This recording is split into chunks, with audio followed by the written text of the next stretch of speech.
Tag team daw po kayo ni Miriam Santiago po. Because graft and corruption is endemic and everybody speaks out but nobody has done very much except Mayor Rudy Duterte.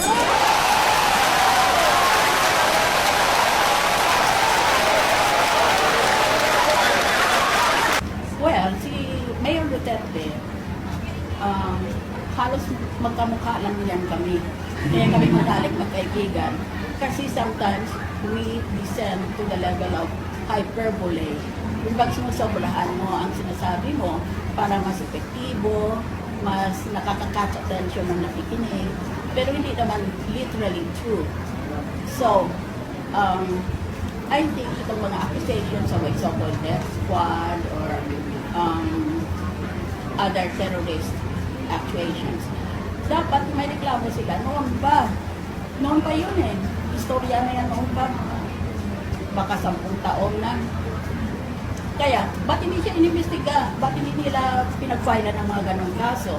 Pag sinasabi niyang napatay ko yung tao na yun, he might mean on his orders according to law. Because may mga police circulars yan on how you can kill at will, kill on sight, and so on. May mga regulasyon yan. Paano patayin ang tao na ayon sa batas. Yan ang siguro ang hiling niyang sabihin. Pero wala naman tao magsasabing ako ang nagpatay nitong kay ganito at i-describe niya mismo ang tao. That would be an admission against interest and he will need the full panoply of judicial defense.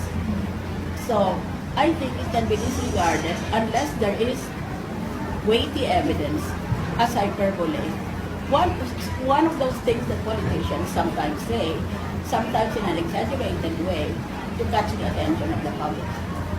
So you personally don't believe, ma'am, it's behind all these extrajudicial killings? Unless there is evidence. I was a former judge, and I'm